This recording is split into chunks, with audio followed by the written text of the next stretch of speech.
Hello and welcome to the Undercut Podcast. I'm your host, Thiemo Albers-Daly, and we are back to discuss and review the first two rounds of the 2025 Formula 3 season. Joining me to do this is friend of the podcast, Inside F2 host and Formula 3 fanatic, Mr. Fraser Ford. How are you doing? Formula 3 Fanatic Fraser Ford. That rolls off the tongue, doesn't it, Timo? Good job there. I'm good, thank you, my friend. How are you? Thank you very much for having me. Our pleasure. I'm doing all right, thank you. And I was going to say, we've got some talking points for Formula 3 because we've only had a couple of rounds, but a lot's been happening, as is the Formula 3 way. But potentially controversial question to kick things off. Is Formula 3 the best action we've had out of all the Formula so far this year? Oh, that is a big question. I'm slightly biased on the F2 front, obviously.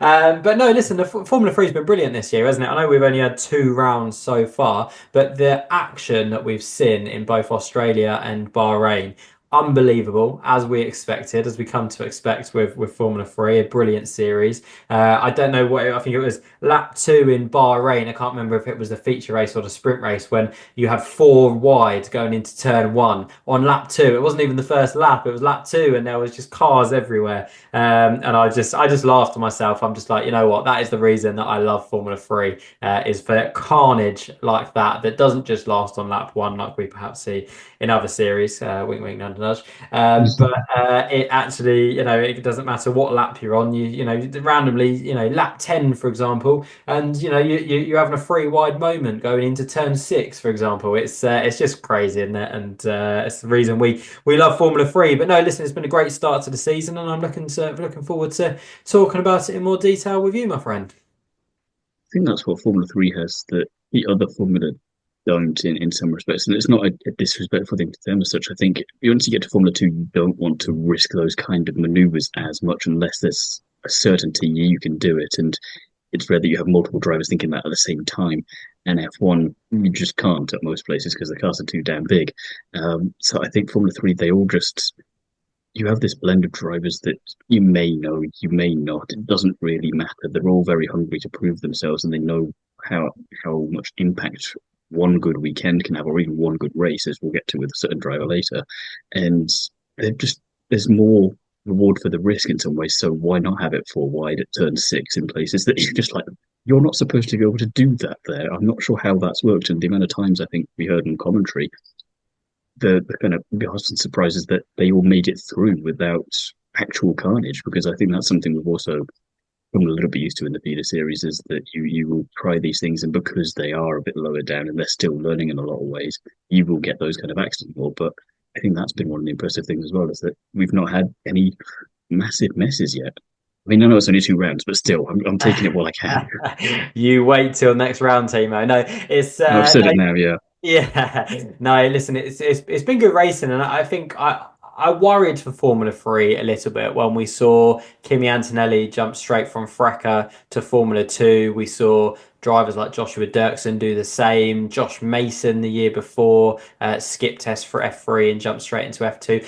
And I worried that we were seeing a bit of a theme, a bit of a pattern, emerging that drivers didn't trust Formula 3 because of how chaotic it is, and you don't necessarily see drivers' representative pace. So therefore, they're like, you know what, let's skip F3 and let's go straight to F2, where it's a little bit more representative and you don't have as much chaos. But Formula Three, it's been brilliant this year. I think we haven't seen any drivers jump. Well, we saw John Bennett actually jump straight from GB3 to Formula Two this year, but that is slightly different circumstances. That's more budget than ability. But Formula Three is in a really good place, and I think it's been a great start to the season. And as you say, it's been reasonably well behaved. I say reasonably. There was a few incidents well, there's been incidents in every race, but Australia, there was definitely a few incidents, weren't there? But listen, that's what we love as fans, isn't it? The unpredictability and the chaos. So yeah, which I'm sure we're going to get into. Yeah, it was one of the things that I remember. I think you and I talked about, and I'll talk about it with a couple of other people. It's the one rule back of Formula 3 in a way. If you are that young driver coming up with, if you qualify somewhere down below 20th, for example, you can make up 10, 15 places, and no one will notice as much as they should if you're just kind of, if you're more of a general fan. You and I will notice because we kind of live and breathe it, but people, annoyingly, with the first strings don't necessarily notice that much, or they just see, oh, you're still only P12 or something. did you see that I started in P27 though? That's the one time I'll bring a highlight on the fact that I started that far back, but just look how far I got. And it's that frustrating element to it. But I think that's one of the reasons as well that I enjoy Liam Lawson in F1 at the moment so much. While it's not been going his way a lot of the time, I like the scrappiness of him. It's very Formula 3. It's very, I'm trying to prove a point. I need to do something to keep attention on myself. And I don't mind being the villain of people's stories so much as long as I can get where I need to go and kind of rebuild definitely after China. And no such thing as bad publicity. It's kind of as long as you've got the attention on, you can get this, keep the sponsors happy. They don't mind a lot of the time where you finish as long as you do what you need to for them. And it's always interesting to see how that balances out. But again, it's why I always like looking down at these bottom kind of places to see, okay, but where did you start? Did you actually have a much better race than I think? And we'll kind of lean into that perfectly with four races so far, three different winners over two rounds.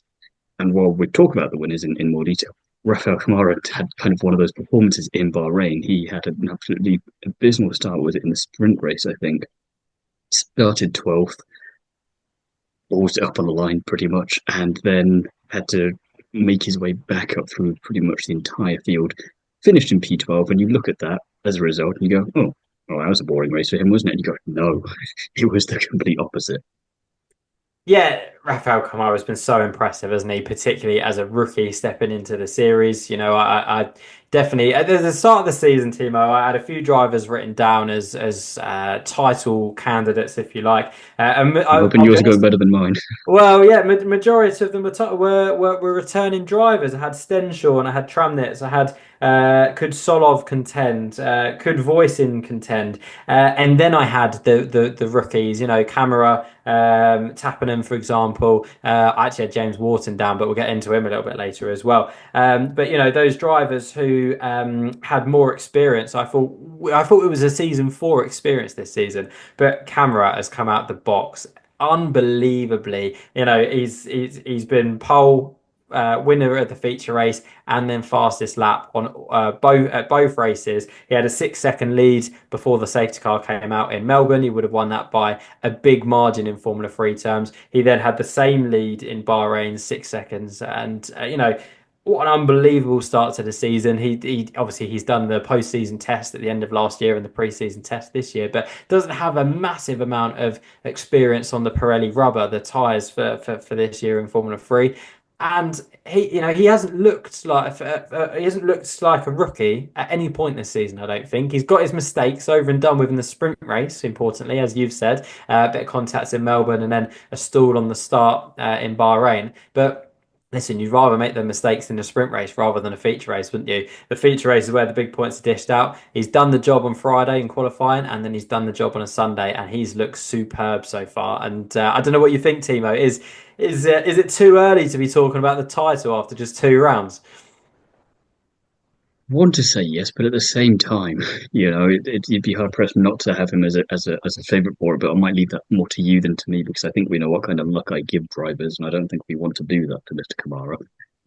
But like you say, when you'd rather make the mistakes, sorry, in the sprint races, and you look at the results.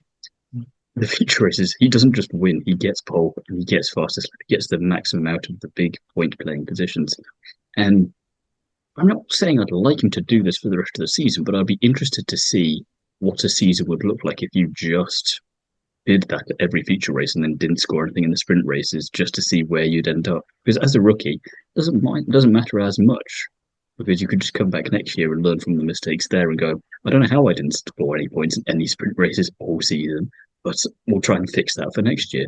Whereas other Exactly. drivers further down the order, they're kind of running out of excuses as such because they've all got at least one season under their belt for the majority of them. So it's a curious dynamic there. It's kind of like absolutely mess up the Saturday, dominate on the Sunday, mess up on the Saturday, dominate on the Sunday, and you go. I thought Bortoletto's and Fornaroli's strategies were interesting in how to win a championship. I'm not sure if this is in the same ilk, or I don't know if this is a genius move or if this is idiotic just yet. But I'm excited to see where it goes. Listen, Timo, you know as well as me just how competitive these drivers are, and I don't think for one moment any of them will be looking to give up any points in any of the sprint races. So yeah, it's good. An Listen, it's gonna unintended strategy, perhaps. yeah, exactly that unintended strategy. Camera is with a great team with Trident as well. I think it's worth mentioning that it's a team that know how to win titles. Obviously, as you said, Gabriel Bortoleto is a prime example of that, and a team that knows how to send drivers indirectly to Formula One. Bortoleto again, another example. Jack Doohan obviously drove with Trident in Formula Three, who is now in Formula One. So they're a team that have had great drivers over the years. They've looked brilliant over the last couple of years. Obviously, it's traditionally always been Trident and Prema at the front. I'm sure we're going to talk about Prema and the disappointing start to the season they've had shortly. But Trident at the class of the field the last 2 3 years, don't they? In Formula Three, and it's been the same at the start of this season. Camera looking strong, Trident absolutely looking strong. I was just looking at the championship standings. Trident 93 points after 2 rounds, and MP Motorsport are their closest contender on 42 points. That is outrageous, isn't it?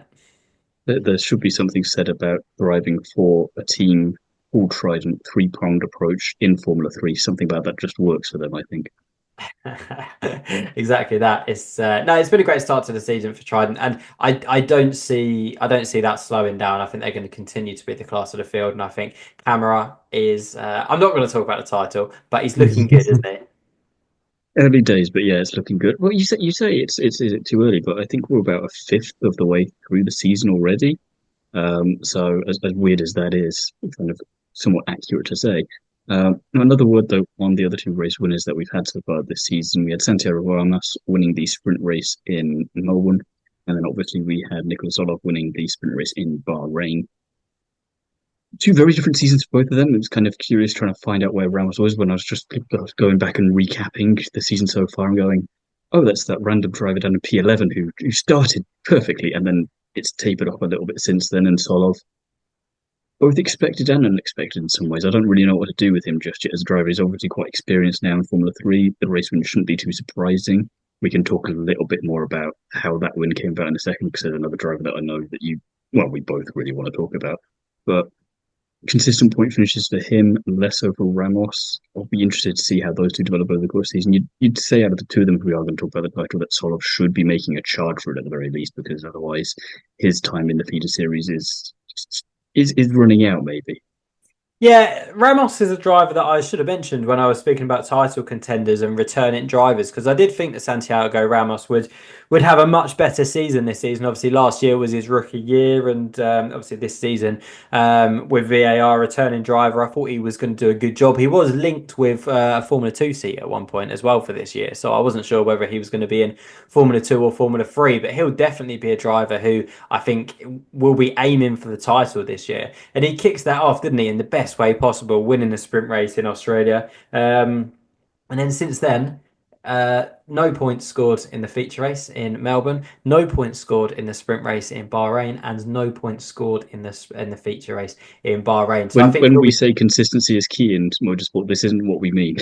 yeah, exactly that. Yeah, you don't want to be consistently out of the points, do you? Exactly. So yeah, I'm sure he'll be. No one's going to be more disappointed than he's going to be in himself. So I'm sure he'll be looking to recover that. His sprint race win in Melbourne, I thought was quite impressive. Actually, he controlled Hmm. the race well. I know obviously he came under pressure a little bit at the end of the race, but I thought I didn't think he was going to lose the lead if I'm totally honest before the safety car came out. So I thought he did well there.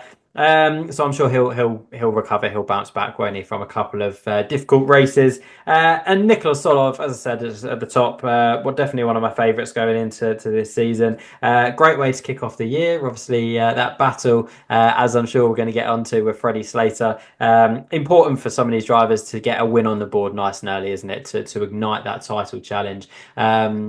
And I thought we had a really good weekend in Bahrain, actually. 10 points in the sprint race for the win, 10 points in the feature race for a P5. And yeah, I think Solov will regularly. By the way, 4 wins puts him joint most wins in Formula 3 history, which I couldn't quite believe that he had 4 wins, if I'm totally honest with you. But it's because he's been. I don't know which baffled me more, to be honest. The fact that it was four wins, for sort of the fact that the record was only 4 wins. Yeah, yeah, yeah, It seemed kind exactly. of mad when you think about that in literally any other terms, actually. Yeah, but there's about 6 or 7 drivers who have 4 wins, aren't there? So it's yeah, quite a club that. But Well, if yeah, Camara keeps this up, he'll be equal one at the end of Monaco, and then he'll beat that by the time we get out of Spain. So problem solved.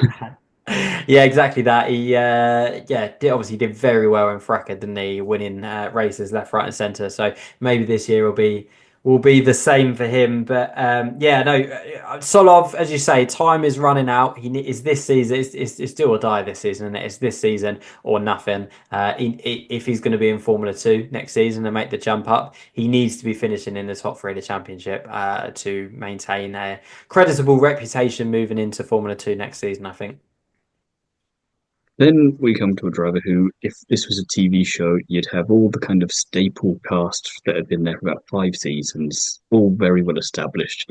And then this new bloke comes along and just makes everyone go, oh dear. Except they didn't say, oh dear. They said something much stronger that the FIA would then fine them for. And that is Freddie Slater. And you and I were talking about this a little bit before the season started. We weren't expecting him to necessarily come into F3 this early. We were just kind of talking about generalities of who to keep an eye on. And then he comes along and does what he does, quite frankly. And I think as a result, that sprint race in Bahrain is definitely in my top three F3 races since I started watching. And I struggle to remember which year it was, but you know which Budapest race I'm thinking of, where the changing conditions from wet to dry, and a couple of drivers there that switched at just the right time and made it look like Mario Kart. Um, and then there's the finale in 2020 in Mugello, where it was Sargent and Vesti and Piastri battling it out for the That's true. title. But Yeah. those three are the top three races for me. And Freddie Slater just coming out the gates and going, I'm here for one weekend. I have absolutely nothing to lose. And also, I'm quite good at this whole racing thing. Yeah, listen, Freddie Slater, remember the name because it's a driver we've spoken about for a little while, Thiemo. I think he is already brilliant. He's going to be mega. He's going to be a superstar. 16 years old, stepping into Formula 3 for the first time. Obviously doing Freca with Prema and GB3 this season as well. He's had a bit of an unconventional route up the ladder so far. Obviously, he's kind of jumped into series left, right, and centre, and jumping into Formula 3 was a surprise, but it wasn't a surprise. If you Mm. look at his career so far, you'd say, oh yeah, of course he's going to jump into a Formula 3 car at some point this year. He might even jump into a Formula 2 car at the back end of the year before going back down to do Formula 3 You next say year. Abu Dhabi, we're looking at that, aren't we, in particular, aren't we? Exactly that, yeah. But listen, it was great to see Freddie Slater in Formula 3 for a one-off weekend, or one-off as we think it's going to be at the moment. He was brilliant, wasn't he? He took the fight to some of the second year drivers from the get-go. I mean, we're 3 laps into the sprint race, and he's taking the lead off of Stenshawn, and who's Stenshawn again, like an unbelievable driver, a driver who has a great junior record, who's done well in Fracas. He steps into Formula 3 last year. I think he had a good rookie season. He's backed by McLaren. He's one of the drivers that I had down as the title, one of the title favourites. I'd actually go as far as saying he was my title favourite at the start of the season. And Freddie Slater just flings one up the inside of him after 3 laps into his Formula 3 career. We're not talking about another rookie, for example. So I thought it was unbelievable from Freddie Slater. He in no way looked out of his depth, did he? Didn't quite manage to get the win. I think Tsolov did have a very, very good race to take the win off of him. Which he was Um, definitely wiping his brow with, going, phew, I'm glad I've managed to pull that one off, because otherwise that would not have looked good for me at all. exactly that, exactly that. I mean, it definitely says that about some of the returning drivers. Tsolov obviously got away with it. I think Well, he will be literally very happy everyone with else in that. the grid, quite frankly. Yeah, and I think for his teammates, I don't want to be harsh on any drivers up and down the grid because they're all exceptional drivers to get to that level. But his 2 teammates, that's embarrassing for them. Stepping a driver, 16 years old, stepping into a Formula 3 car for the first time. Yes, he did the test, but even in testing, he was ahead of both of his teammates all the way through testing. So, I think they'll be looking at that thinking, Oh, that doesn't make us look good. But at the same time, I do genuinely believe that Freddie Slater is a generational talent. We've had Lewis Hamilton, Max Verstappen. We've had Kimi Antonelli, and I would go as far as saying that Freddie Slater is the next generation of talent to come through. There's not many drivers that, when we've spoken about this team, not many drivers that I look at in the Formula 3 field at the moment and think, yeah, they're destined for Formula 1. But Freddie Slater is absolutely one of those drivers. I think he'll walk Frecker and potentially win GB3 this year as well. And then I'm excited to see what he does next. I think they're just waiting to see what kind of what opens up over the next couple of years. And I think all of that links to Formula One because they know that he's destined for Formula One. So Couldn't agree more with all of that. I was watching his progress through the sprint race, and two things came to mind. It was, I think, something Piastri said back in Monza last year when questioned after the race about killing Lando so hard at the start and going, well, there aren't any team orders. There's nothing saying I can't do this, so why yeah, shouldn't I do this? And it just seemed that that was the same memo Freddie Slater got. And then just Verstappen's kind of masterclass in the rain of how easy it looked for him compared to everyone. Everyone else is trying so carefully to not balls it up, and he's just there, just shimmying in and out of them and going, "Well, I'll just go and might do my own thing here." And he was doing exactly that. his And his his sorry, Tim, his racecraft though was unbelievable, wasn't it? Like yeah, the forward thinking, particularly in his battle with Tsolov, it was like, hmm. okay, cool, you can go past me there because I'm just going to duck back under and go past you he, and he get was back. already thinking several steps ahead. 100%. Even on the run down to, I can't remember what it is, turn six, turn seven in Bahrain, the hairpin at the bottom of the Mm. hill. He's like, yeah, sure, you can go up the inside because I'm just going to go, I duck underneath. And you could see from such an early point, he's opening the steering wheel. As Solov is, not even past him at the moment, just alongside, opening up the steering wheel to duck back underneath. He's that forward thinking and that racecraft is something that you can't teach some people. No, and you reminded me there of just the battle we had in Saudi Arabia between Norris and Hamilton there the other day. It's just very much like you should weirdly know better. And okay, fair enough, it's Hamilton at least in the other seat, and it's not a rookie doing this to you, but you should be able to see what he's doing here. And there was none of that. And okay, he got past him, but it took way longer than anyone probably thought. And I think that's what was so frustrating that he didn't get the win in the end was because he'd managed to eke it out so far up to that point that you're going, oh, go on, this would be just box office stuff. But sadly, not the case. And then obviously the Sunday didn't go to plan, but nothing really his fault on that one. That was just an unfortunate mechanical DNF on his result there. But again, you could argue he only really started one race, and the one race he did start in, he almost won. He came in second, got the fastest lap, and in the cool down room, looked like the only driver who wasn't phased by the heat in Bahrain and that he could just go up and do that all again straight away. He didn't look remotely out of breath at all, and you just go, yeah, Fraser might be right on this one. Yeah, listen, he's an incredible talent. He's got two younger brothers, by the way. So we could have the Slaters making their way through the ranks. I think his youngest brother is just starting karting. So I'm glad yeah, there's a bit of a gap because I don't think we need all three at the same time. That'd be too much. we've had the Schumacher brothers. It could be the Slater trio that we see in Formula One at some point. So, but no, in relation to Formula One, I don't know whether I'm jumping the gun, Timo, and this was going to be your next question, but I think he's obviously not aligned with a Formula One team at the moment. He's not in a driver academy.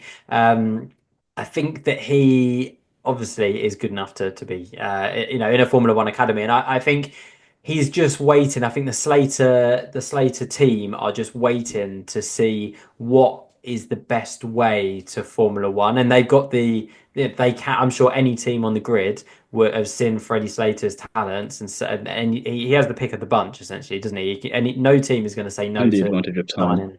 Yeah, exactly that, and he's got time on his hands. So I think it's not that the reason he's an independent driver at the moment, and not attached to a driver academy is not because there's a lack of interest. I think it's because they're waiting to see what the movements are over the next few years to align him, so that he's got a direct route into Formula One because he is going to be in Formula One at some point. It's not a matter of We should if, really it's a put a matter bet on of it now, when. really. Maybe take a while for it to pay off, but I think at the odds we might get, it might be worth it.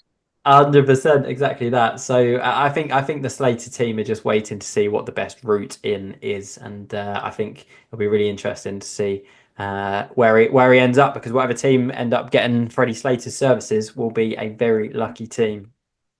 And I think just to build off that as well, you've obviously got the new regs coming in next year for Formula One for 2026, and you can have a year or two to see how that all plays out, to see who kind of goes where, what the pecking order is, and then obviously by that point, you'll see how significant the change is Adrian Newey's been able to make to Aston Martin. You'll see what Audi maybe is capable of. Cadillac will be a little more established by that point, so you can have an idea there. Or maybe if I don't go there straight away, once they get their own engines, maybe that'll be something to look into. And again, you've got 11 teams, the pick of the bunch there, and you can just very much just have a lot of open conversations to go, right, bid.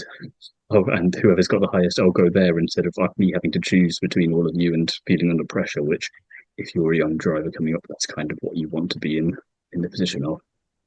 Yeah, definitely. Totally agree.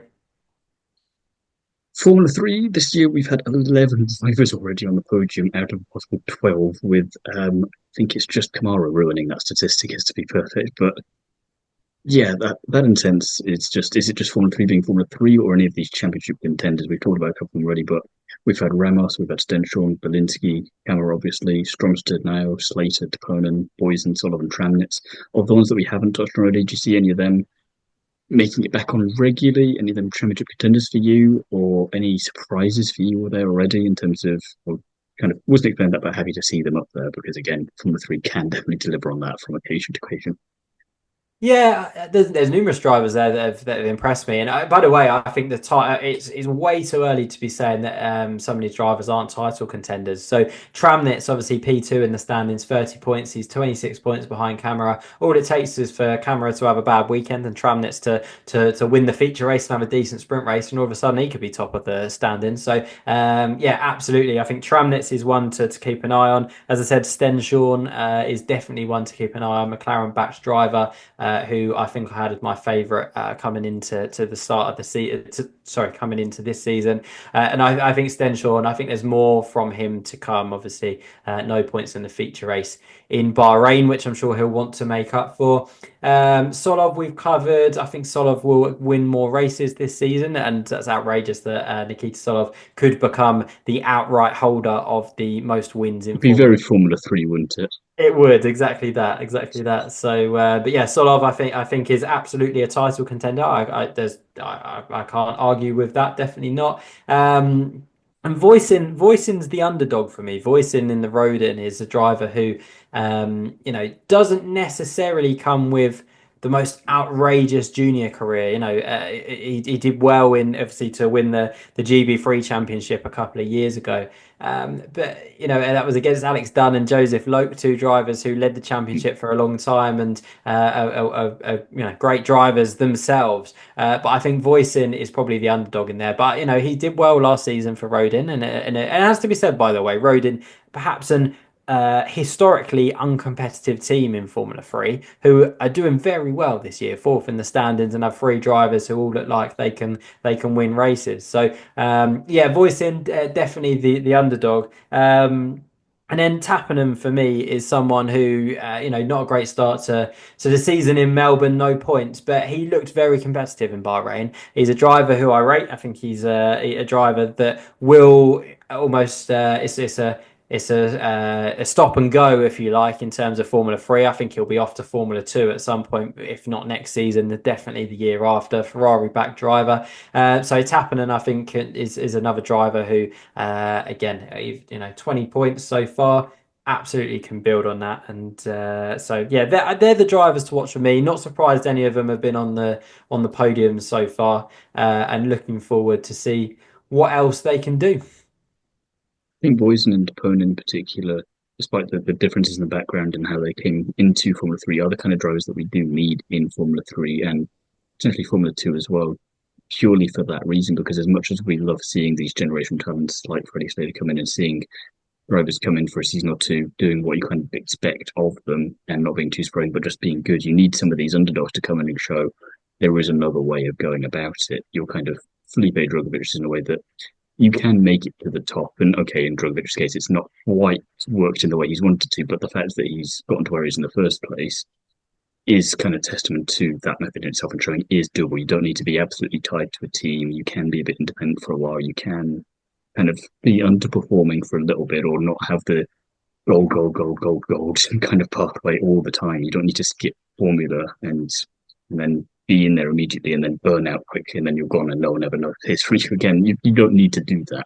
There is a better way potentially in there and kind of takes the pressure off of it because I think if you're always an or opponent, like you say, with opponent he didn't have a great round at all in Australia, but comes back two top five finishes, one of them's a podium, and he's only one step away from it in the feature race back in the game all of a sudden. And if he can just build up that consistency, as we've seen, he doesn't need to win the title then. It just is enough to show that he can build on it and learn from it. And I think everyone's so focused on finding the next Verstappen, and that's obviously hindered Red Bull massively, as we've seen over the last couple of years, that they're kind of snoozing or arguably ruining or damaging at least a lot of these who would otherwise be pretty good drivers. And you do need good drivers. You can't have Max Verstappen every 5 minutes. Otherwise, Max Verstappen will be Max Verstappen. So I think that's good that we've got these sort of drivers to show that there is this alternative pathway and that there is a potentially healthier way of going about things. 100%. It's something that I saw Bruno Michel talking about recently. With obviously, he was questioned around Richard Verschoor, and obviously, it's his fourth season in Mm, Formula Two. It's the first time in history, by the way, that the Formula Two championship leader is older than the mad, Formula isn't One it? championship leader. Yeah, which is quite crazy. But yeah, Richard Verschoor, obviously a fourth year or a returning driver, fourth year in Formula Two. And Bruno Michel was saying it's great that some of these drivers, these generational talents or these really hot prospects, get to go up against someone like Richard Verschoor, who's so experienced and so good in a Formula Two car. And we know, it's not Richard Verschoor is a known quantity. He's not an unknown quantity in that we don't really know how good he is. He's been across numerous teams in numerous categories. You'd like to think that Richard Verschoor is a pretty good driver, and if you're beating Richard Verschoor, then you've done well, right? And it's he was brilliant at the weekend, by the way. I know we're not talking about Formula Two and Jeddah, It but took us longer than I thought it would. yeah, yeah, yeah. Sorry, yeah, that's drink for me. No, but it just shows, some of these drivers. Not only are they on their own journey. Zhou Guanyu, by the way, a driver who spent a few years at this level, for example, and what used to be the European Formula Three, a few years in Formula Two, and still made it to Formula One, and still had a good few years in Formula One. So just because you've not spent a few years in Formula Three doesn't necessarily mean to say that you're not a good driver and you don't have any chance of making it to Formula One. And the same with if you don't have a great year or couple of years in Formula Three, it doesn't mean to say that your career is over. Yuki Tsunoda, I remember, is a great example of someone who didn't have a great year in Formula Three, but he's still made it to Formula One. And obviously, you've used Felipe Drugovich as an example as well. There's plenty of examples of drivers who haven't necessarily shone in Formula Three, but have still gone and had really successful careers in Formula One or other series. By the way, important not to say not just Formula One. There's plenty of It's other not modes. Formula One, you're dead to us, we don't care. Exactly that, exactly that. Yeah, but no, yeah. So I think you're right. It's great for some of these returning drivers, and yeah, oh, well, that's what Nikola Tsolov will be hoping for anyway. So. Never say never. I think that's the important thing with Formula 3. You genuinely can't ever say that. Um, are there any other drivers, as we were talking about earlier, we pay attention a lot of times to the ones that sharp end, but are there any other drivers that are worth mentioning that maybe I've forgotten about, you forgot about until you took a look through this, and people listening have probably forgotten about either for a good or a less good reason? Yeah, Belinsky. I thought we had a really good round in Melbourne and didn't quite get the points that I think he potentially could have done in Melbourne. I think his pace was stronger than the points he ended up taking home. Yeah, again, not a great weekend in Bahrain, but he'll bounce back from that. Charlie Verts as well, I think, is another driver who, obviously, in the Trident, the team or the team that are doing so well. Again, we've seen glimpses of him this year. Of his pace, but not necessarily got the points to show for his pace so far this season. Prema, I think the Prema drivers will be so. I can't believe Prema have only got 2 points and they're bottom of the standings. That is unbelievable. Even And I didn't predict that. That's not yeah, even on yeah, me. yeah. No, exactly. So I think all three of those drivers are drivers that they they will come good at some point this season. All three, I can see all three of them winning races, but it's just not come together for them at the moment. So they're ones to keep an eye out on, I think. But Timo, I want to know who's impressed you the most. Out of those drivers, who's your pick for the title? Say that's a cruel question, but I should have seen it coming really. 'Cause like you say, It's the reverse Uno card. I know. I wish I had one to spare one in my back pocket, but I just don't. It's tactical because, like you say, you just need a couple of the drivers near the top to have a bad weekend, and a couple of the drivers further down the order to just absolutely nail it, and everything turns on its head again. I think I'm surprised that Murray Boy is as far down as he is. I was expecting him to have a bit of a better start to the season. Only 1 point to finish is mad for me on that one, and I think, His qualifying um, has let him down. P24 and yeah, P20 in qualifying. If you qualify like that, you're not giving yourself the great shot at doing well in the no. races. So No, again, it's another kind of you driver. do all right considering, but where you're still expected to be if you're not coming in as a rookie, it then does hamper you a bit. I mean, 13th and 15th, it's close, but close obviously isn't good enough, Exactly. as we know.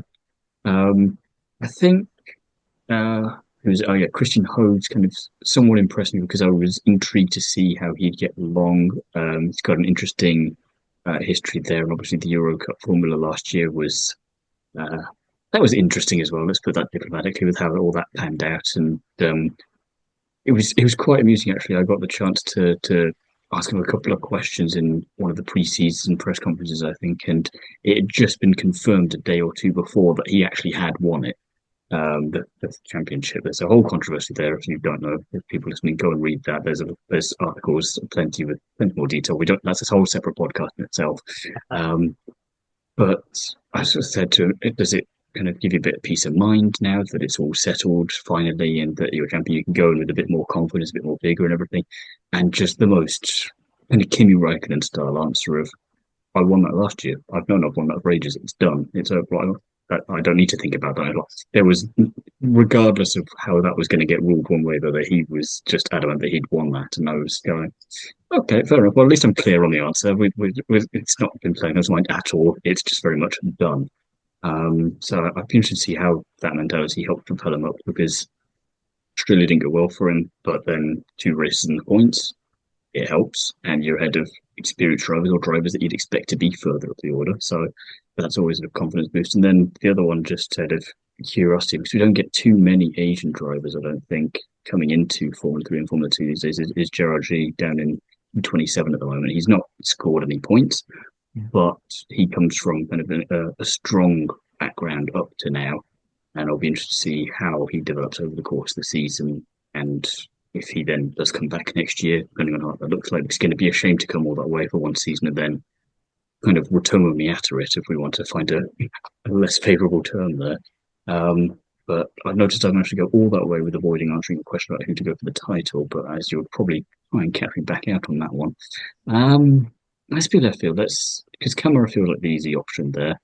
Let's go for Toponen. It'd be nice to get a Finnish driver back up there again. We need someone to come in and replace Bottas eventually, don't we? So let's get Toponen in there. Love that. Ferrari backed driver as well. I think he's, as I said, I think he's destined for Formula 2, maybe even Formula 1 as well. So, yeah, great It's driver. all about that damn timing, isn't it? It is indeed, mate. It is indeed. Do you have a winner then for your first 2 rounds of the season? I've chosen one for me deliberately because it's the obvious answer, but also because I suspect I know who you're going to choose. This could be the quickest section of the lot. Okay, fair enough. So my winner, I contemplated a few different drivers and a few teams. I think, as I said, Tsolov has done well. Good start to the season. Tramnitz obviously deserves a shout out as well. And Camera is the easy answer, isn't it? I've actually gone Trident as the winner, as winners, I know you just went for because old I think team. Okay.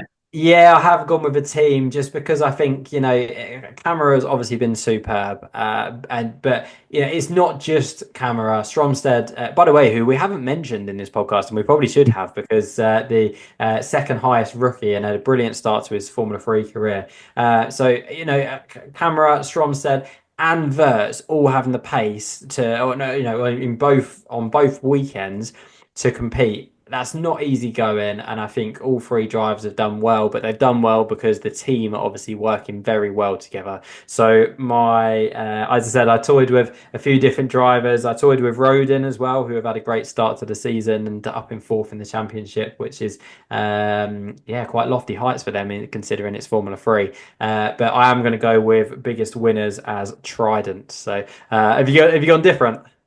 Well, there was me choosing Kamara just to make it easy for you because I thought you were going to go for Freddie Slater. Ah, okay, So I interesting. thought No. he's been so passionate about him, he'll forget everyone else is going. It's my boy Slater. Slater obviously deserves a shout out, absolutely. Like he's done very well, but it is only one round, and I think you've got to judge it on the I season didn't so think that would far, right? stop you, to be honest. No. All right, fine. Well, if I that's the just thought case, then yeah, biggest winner, Freddie Slater. there we go.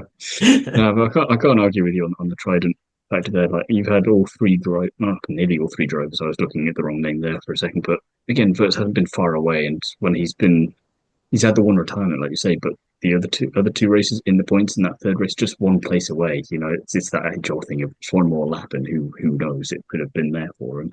So yeah, strongest team up there, and that is quite a nice cushion on points to have down to second place, so that if you do have a terrible time of it sometime soon, it might not be as doom and gloom as you might think. Because again, you still need second place in MP Motorsport. I think you said to absolutely nail it, and it's Formula 3. It can't guarantee stuff like that. Yeah, I mean the points difference between Trident and MP is outrageous, and as we said at the right the way at the start of the podcast, and yeah, it's 93 points versus 42 points. I mean, Trident can have a weekend off and they still be top of the championship, you know. So it's yeah, very So impressive. something tells me the drivers won't be on board with that. No, I don't think they'd be too happy with that, would they? If they turn up in Imola and yeah, the team haven't turned up, they turn up to the paddock and you know the trucks aren't there and the mechanics are all sat at home with their feet up. I don't think that will go down overly well, to be honest. So. On the flip side of the coin, though, who's in your spinner for these first two rounds? You're going to go for a driver, or you're going for a team? Yeah, so again, it's something that I've been given some thought to, Thiemo, and you know I did consider, do I go with a driver, do I go with a team? I think James Wharton. By the way, this is very much a spinner in relation to their potential. I'm not saying that they're a bad driver or they haven't done very You well always this do this season, this but this with an emphasis on it's tough love. I'm not being mean. yeah, exactly that. You know, I rate all the drivers really, but that's a really boring answer, isn't it? But no, I think James Wharton will How's be. that fence? Is it nice and comfortable?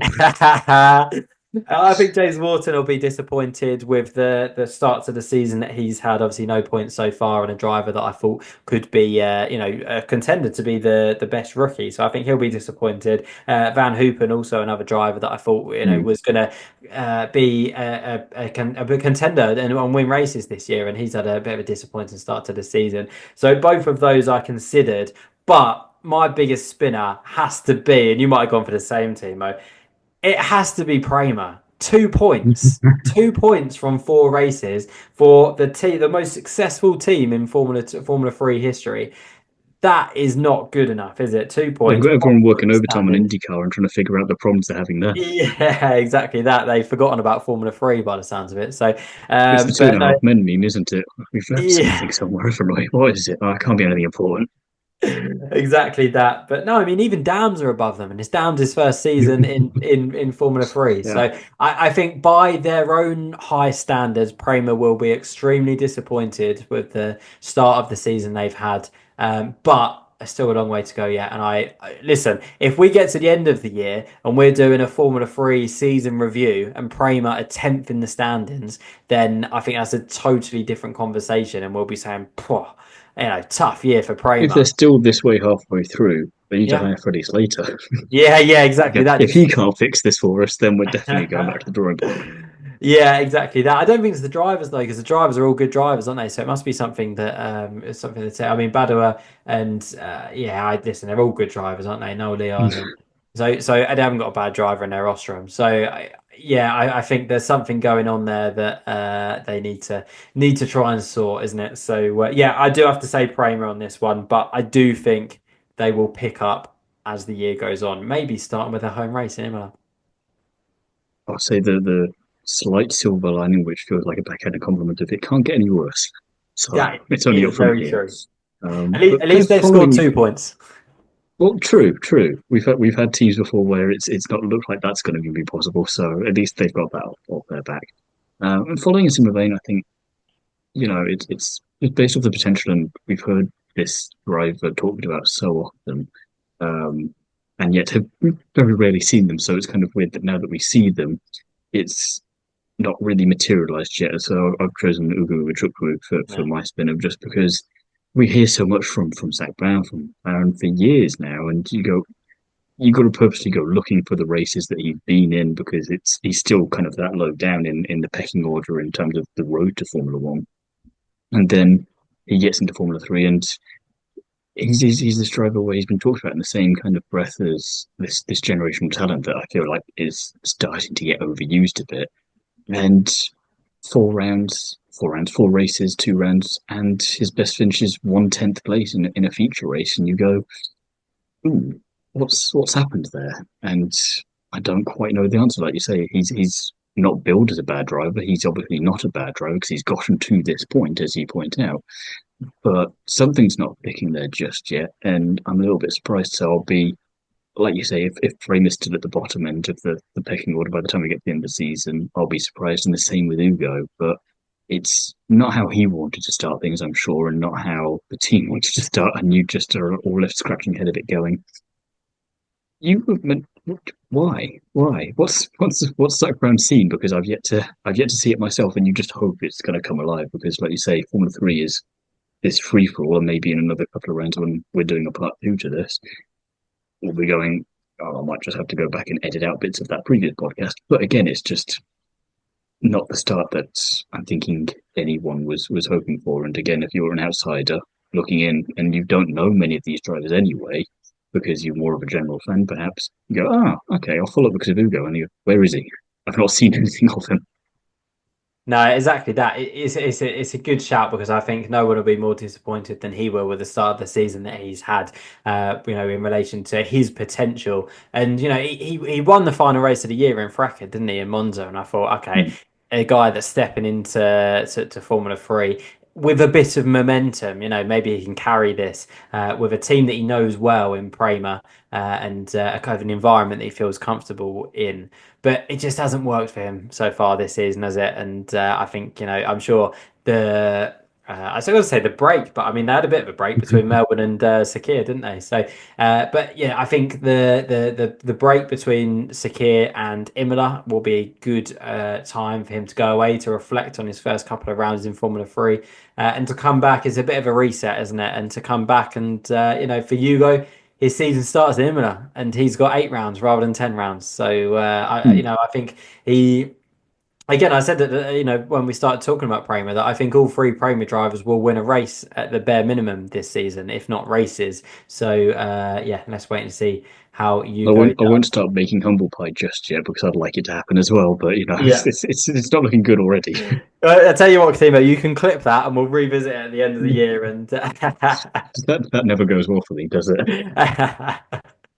Uh, I'm completely open if they don't win races or if Hugo doesn't win a race, then I'm very happy for you to chuck that one back at me, mate. Sorry, I need to get something back at you for my Christian Mansell predictions, don't I? So I'm desperately clawing for something. Is there anything else from these first 2 rounds of Formula Three that you want to touch on briefly before we wrap? Oh, don't think so. No, just the fact that it's been a brilliant season so far, and I'm looking forward to seeing more of the same. I mean, yeah, obviously Imola coming up, then Monaco, and I always love seeing Formula Three cars around Monaco. It feels like the cars are small enough to make good racing around Monaco, which is not something we necessarily see in Formula Two, somewhat, and definitely Formula One. So looking forward to seeing Formula Three around Monaco because it's the only good bit of entertainment we'll get all weekend. And then we're into the real middle part of the season, aren't we? Barcelona, Spielberg, Silverstone. Those races come thick and fast. So no, I'm just looking forward to continuing the season and to see how the season evolves, and looking forward to see whether Trident can continue their form and can Rafael Camara go undefeated in feature races this year? Can you do a whole season of just winning the feature race every single time? Very unlikely, I know. But you did say that. You said at the top, could he win? Could he have the records? Could he win more than 5 races or more than 4 races this season? That could be possible, couldn't it? So yeah. So it's all up for grabs, and as I said earlier, it's Formula Three, so you can never say never. And all of what we've just said about Kramer, about Triton, about Kamara, it could all be true by the end of the season, and we're going to go once again. What do we do with any of this? I don't quite know. We're going to have to try and figure that out over the course of what is hopefully not a 6 hour long podcast. Exactly that. But that's all we've got time for on this edition of the Undercut podcast. We'll be back soon with a recap and review of all the action from the 2025 F1 Academy season so far. We've also got an episode out on the Formula 2 season. Admittedly, we have been a little bit more unkind in places, but do go and give that a listen too for the ultimate opinion there. In the meantime, Mr. Ford, if the people listening would like some more from you, where might they find you? Absolutely. You can find me at Inside F2. We're at Inside Formula 2 on Instagram, at Inside F2 on X, and wherever else you find us on social media. Host the podcast there with some brilliant guests. Aaron Harper. We've had Martin Lloyd on this season. We've had Formula 3 and Formula 2 commentator Chris McCarthy on at various different points this season as well. So, you can find us over Inside F2 where we're reviewing every round of the Formula 2 season so far. So, go and check that out. If you really want to follow my boring content on Instagram, at _Fraser Ford 1. But I'd say go and check out Inside F2 because there's actually some good content on there compared to my own personal social media channels, said Thiemo. So. I'm trying to think if I can try and spin that in some way, but you might just be right. Yeah. Just be a little bit as for myself, you can find me everywhere online via t.l.albers.daily on the curbs. Really must find a shorter way of putting that at some point. And you can find all the podcasts, all the writing I do through there. It's all posted and promoted through that.